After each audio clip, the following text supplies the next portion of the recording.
Basic గా నెహ్రూ గారిని తిడుతూ ఉంటారు, వీళ్ళకి అలవాటు అయిపోయింది నెహ్రూ గారిని తిట్టడం. ఎందుకంటే మిస్టర్ మోడీ కానీ బీజేపీ నాయకులు కానీ అందభక్తులు కానీ మధ్య ఒక ఫ్యాషన్ అయిపోయింది, వీళ్ళకు ఏం తెలియదు, నాలెడ్జ్ లేకుండా కొడుతూ ఉంటారు. అందులో ఒక పార్ట్ వీళ్ళు ఏమంటారు అంటే, నెహ్రూ గారి వల్లనే Kashmir Pakistan I mean PoK ఏదైతుందో అది పాకిస్తాన్ లో ఉంది, లేదంటే ఈరోజు ఇండియా కంట్రోల్లో ఉంటుండే.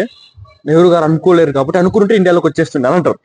ఓకే, ఒక 10 నిమిషాలు అదే కరెక్ట్ అనుకుందాం. అంటే దాంతో పాటు 545 ప్రిన్స్లీ స్టేట్స్ ఏవైతే ఇండియాలో మెర్జ్ అయినాయి ఆఫ్టర్ ఇండిపెండెన్స్ అంతా చేసిన కూడా నెహ్రూ గారు కదా.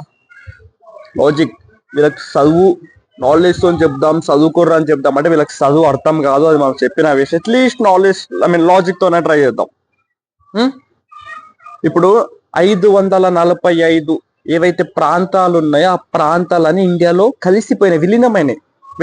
నెహ్రూ గారు ప్రైమ్ మినిస్టర్ ఉన్నప్పుడు మీరు అనే దాని ప్రకారం నెహ్రూ గారి వల్ల కాశ్మీర్ విలీనం కాలేదంటే, మరి అదే నెహ్రూ గారు 545 ప్రాంతాలను విలీనం చేసి ఈరోజు హైదరాబాద్ ప్రాంతం ఈ దేశంలో కలిసిందంటే దానికి ఏకైక కారణం నెహ్రూ గారే కదా. సమ్మర్ పిలిస్తే సర్దార్ వల్లభాయ్ పటేల్. హౌ, ఎట్లా? ప్రైమ్ మినిస్టర్ పర్మిషన్ లేదంటే ఏ మినిస్టర్ ఏదైనా చేయగలుగుతాడా? కామన్ సెన్స్ తో మాట్లాడండి, మీరు లాజిక్ తో మాట్లాడండి, చదువు లేకుండా ఏం లేకుండా మాట్లాడకండి. ఈరోజు మోడీ పర్మిషన్ లేకుండా అమిత్ షా ఏదైనా చేయగలుగుతాడా? Common sense. Revanth Reddy permission లేకుండా ఇంకేదైనా మినిస్టర్ ఏమైనా చేయడానికి ఉందా? ఏ ఒక్క నిర్ణయం తీసుకోవాలన్నా దానికి ముఖ్య కారణం ప్రైమ్ మినిస్టర్.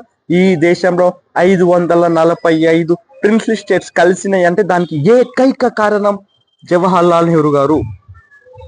మరి ఆయన పట్టుకొని తిడుతుర్రు అంటే ఏం లుచ్చాతనం అనాల దాన్ని మనం, ఏం